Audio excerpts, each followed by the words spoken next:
Introducing NASM One, NASM's ultimate membership program. Unlock access to everything your fitness career needs to succeed. Unlimited CEUs, free courses, access to our premium app, and exclusive discounts, all for $35 a month. NASM One is best-in-class tools, cutting-edge certifications, confidence in your craft, and everything you do as a personal trainer made easy, so we can achieve our greatest goals together as one. You're listening to Random Fit with hosts Wendy Batts and Ken Miller, winner of a Gold Markham Award for Digital Media.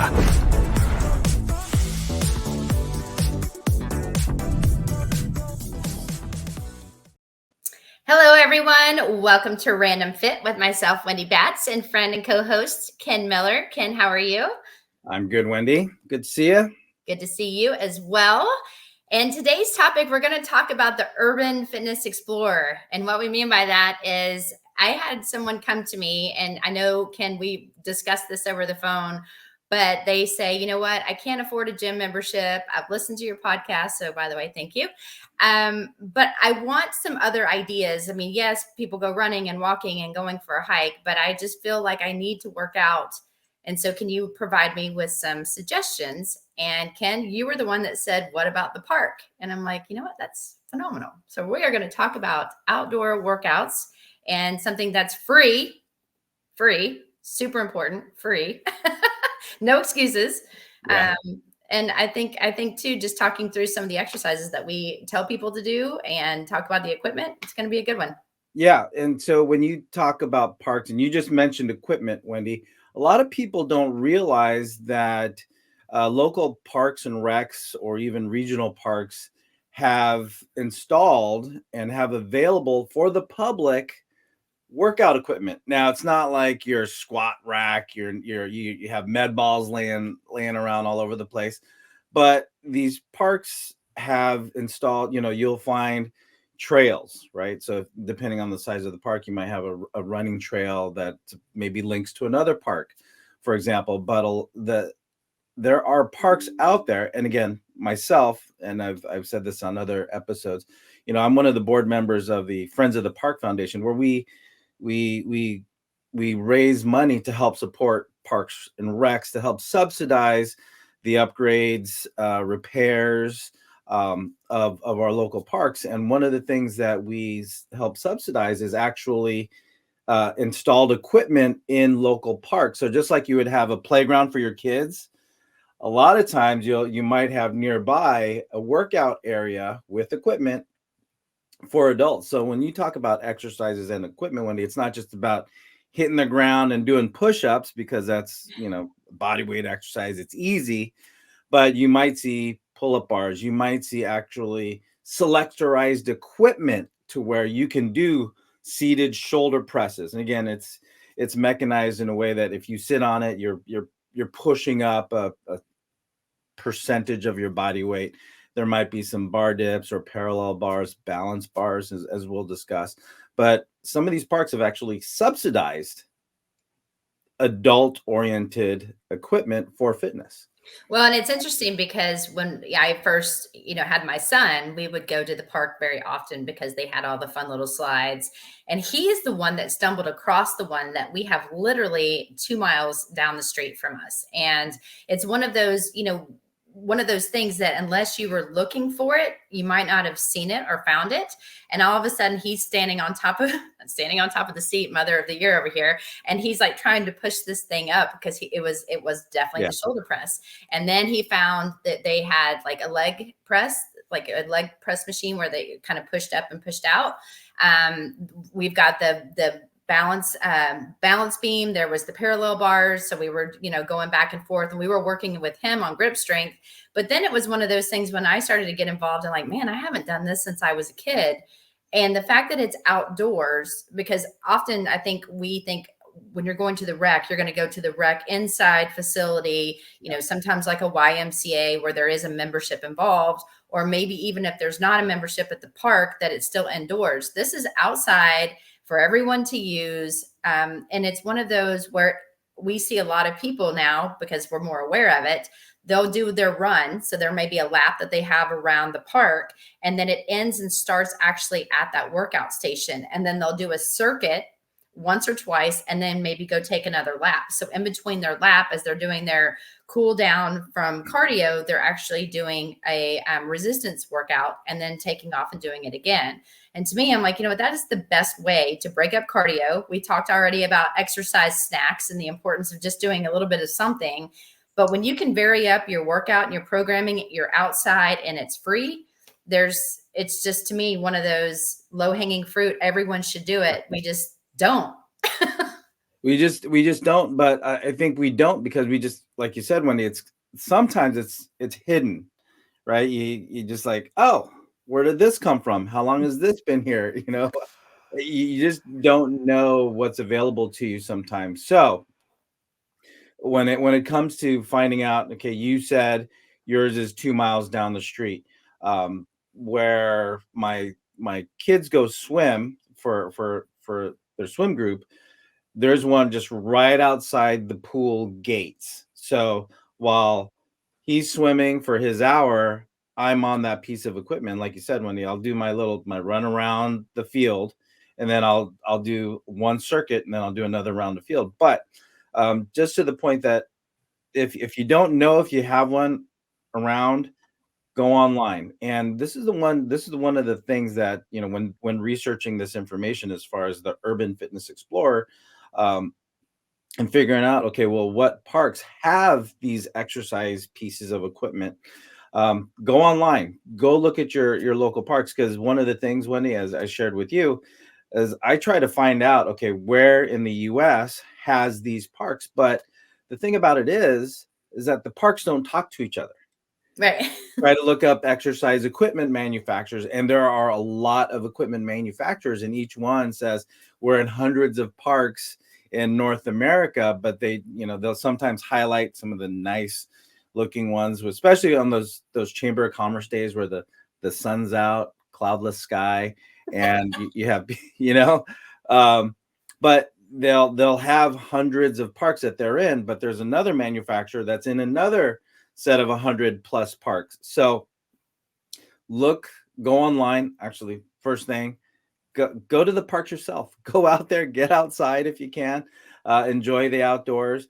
But if you have a question, okay, well, there's none in these local parks that I frequent, go online, go to your actual Parks and Recs or maybe regional parks website, and sometimes they'll have it listed on there as far as having outdoor exercise equipment. So you found yours, I found mine. I didn't go online to find, I just happened to see it. But I'm encouraging you, all you listeners listening to us here on Random Fit, talking about the subject of Urban Fitness Explorer, look online, do some research, and if you don't have one, go look for it, because sometimes they're out there, but it might be just another block farther than what you're used to looking for. Well, and I think a lot of things to consider is most parks do. And that's what I was kind of researching. And I'm like, oh, I didn't know that this park had it and that park had it. But if you're not sure, again, you can go online and look. But when you go to the park, especially if you have children and you want them to be able to go outside and play, it's a nice day, maybe it's a birthday party or something where they're meeting at the park. Usually the parks have some sort of directory as well. And you'll see inside that directory, like, oh, okay, here's kind of the gym equipment area. And one thing that I found fascinating, and one thing that we have on our directory, because once we found out we were going to do this, I checked it out. There's actually a QR code associated with that. And there are some free downloadable fitness apps that you can actually put on your phone with the equipment that's there. So if you are new to working out or you're not sure what to do or how to use it, there's some somebody going through each and every piece of equipment and telling you to do this for this many reps. I mean, one of the things I want to say too, that if you find this, don't do as hard as you can, as long as you can, the very first time you do it. I mean, it's just like every other workout. You want to gradually get yourself acclimated to the movements and the patterning, and then put it into a workout where it's smart, like 2 sets of 12 at a slow pace. Or if you haven't been working out, maybe 1 set of 12 to 15 at a slow pace, and really focus on your form, be intentional with the movement. And depending on the equipment, if you don't have the access to some sort of app, there's usually some sort of a list of this is how you want to make sure your body's set up. This is what you're going to do. And there's like directions on what to do. So be sure to check all of that out, safety first, but then also too, to make sure you're getting the most out of that one piece of equipment. And unfortunately, like you said, because we don't know the different manufacturers, we can't tell you exactly how to do it, but just make sure that you have set yourself up correctly before you start to use some of this stuff. Yeah. And with that being said, we have on the top of my mind right now, there's 3 parks within 3 miles of me, and two are local Alameda parks, and one is a regional park. So 2 different organizations, and they have two different styles of equipment. So to your point, Wendy, if you go to one park, you're going to have one set of equipment which may be totally foreign to you, or that may be familiar to you. But if you go to the other park, that may have a set of equipment that's totally foreign to you there. But just safety first, like you said, Wendy. This is one of those things where if you're not familiar with it, look it up. The QR code is a very, very easy thing to access when it comes to getting more information on the piece of equipment that you're using, just like you would in any gym. As I saw as I looked up the manufacturers for these equipment, a lot of these companies that make outdoor equipment also make equipment designed for indoors too. So the information's out there. They'll a lot of times have some basic pictures on there that'll show you if it's a row, it'll have the picture of the muscular system, and it'll show the upper back. If it's a push, it'll have, again, the same map, but it'll show the front and it'll show the muscles for that. So you can go off of that initially. So if you have fitness goals and you have certain areas of your body that you want to challenge, sometimes those will be on the pieces of equipment, but a QR code that'll help direct you towards that. But just know that not all parks, as we said, are the same. So just know that if you're familiar with one, great, go for it. If you're not familiar with it, look it up. Just because if I go one direction, I have one set of equipment. If I go another direction, there's another set of equipment. So look it up, be safe, just like you would in any other health and fitness indoor facility. Well, and I sent this to you. I'm like, hey, how random, hence the random fit part, but how random is this? I had a client saying, hey, I found this. Again, that's kind of what sparked a lot of this. And then Ken, you're like, we're doing this. I'm like, okay, here's an exercise workout that I actually gave to a client that she could do at the park. And so, I mean, for example, some of the things that I had her do. Now, again, she has been working out with me for a long time. So she knows that we're looking to make sure there's proper alignment with her feet, meaning their shoulder to hip width apart with her toes forward. We've got good stability within her hips. So she's in neutral position, good shoulder and neck positioning. And then she's to do these exercises. But think about this as a workout. You could have someone do push-ups or pull-ups if they're able to, or both. They could go into body weight squats. And again, thinking about being, very slow on when you're decelerating and then coming up and really squeezing through the muscles that you're focusing on. I've had them do lunges in all 3 planes of motion. They've gone into, like, usually when you're looking at the equipment that's there's some sort of rise, whether it's a step or whether they actually have like a box type area, but a step up to balance in all 3 planes of motion. So whether they step up from the side, they do a turning step up to balance, box jumps if they want to do some plyometric type stuff, planks, of course, because it's body weight. You don't need anything. You want your heart rate up, either take a run, do some mountain climbers. I've had them do hanging leg raises. And then, of course, we want to work on our grip strength. So they may just do hangs. Or if they want to use the monkey bars and actually move forward or backwards or even to the side, calf raises, ab crunches. I mean, the list goes on and on. You can do a really hard workout. And I think sometimes we're like, oh, there's only 4 pieces of selectorized equipment here. If you're creative and you actually make that a circuit, you limit your rest period, which will increase your heart rate, you can get just as good of a workout outside on equipment that's free than you can paying $120 a month for a membership, where then you can go get your smoothie or a facial or whatever afterwards. So it is kind of what you make it. It's just at that point, you want to make sure that your form is correct, but take advantage of it, because then there's no excuses financially, no excuses. It's just time. Yeah, and I love your recommendations, because the idea of using what's there and taking the concepts that we've taught through random fit. You said multiplanar, then that's just going forward, side, and rotating. So you're going in different directions body wise.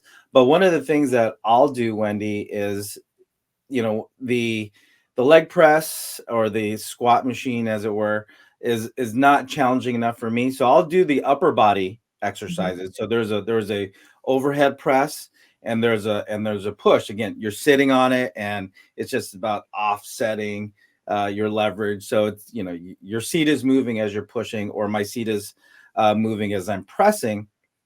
But for the most part, I'll combine the use of the equipment with other exercises that I'll do, like you mentioned, Wendy, lunges, balance exercises, and I'll even throw in some metabolic stuff like jumping jacks and mountain climbers. And as much as I hate to say it, I'll do a couple burpees just to get the heart rate up. But I'll integrate what the facility offers, or what the equipment line offers, plus some body weight exercises. And I'll even, because the open field is right there. So for those of you that are on those pieces of equipment and you have an open field, do a sprint, do something to get the heart rate up, and integrate that into your circuit. So that's just to give you some ideas. So Wendy, you listed off some really good things that you have options for when it comes to some of these equipment pieces. But if you don't have an elevated platform, if you don't have a balance beam, you can integrate some body weight versions of movement patterns and incorporate that into what's available to you equipment wise. Absolutely. And today on Random Fit, myself, Wendy Batts, and Ken Miller are talking about the Urban Fitness Explorer, which means basically just go to your local rec center, utilize some of that equipment that's outside. Being outdoors, I mean, who doesn't want to be outdoors? I mean, right now, the other day it was 7 degrees here, but today it's in the 50s. So it's a perfect day for the park. If it works for you and your kid's going to go to the park, it's really good for everyone. And one thing too, Ken, I mean, obviously we talked about these different exercises. I think it's also important to say this is something you can do as a family, because you're together, you're outside, you're at a park, and yes, your kid may want to go and slide and do all that. But when your children see you working out, they see you make fitness a priority, then it starts to become embedded in their brain. Like, hey, if mom and dad are doing this, I should do this too. And then when you allow them to do things with you, it becomes a family thing that you're doing together that's very positive. And so one of those things that I do with my son, we're playing around, and he's too short to reach the bars and stuff. So sometimes he'll stand. Of course, I'm right there. He'll stand, and I'm like, okay, press as hard as you can. And it barely moves. So I'll go behind him and press it, and just watching his face, like, look at it move, mom. He gets really excited, but it's something that we do together. And then I'm like, okay, I challenge you 10 push-ups, but you got to do it right. You got to go nice and slow.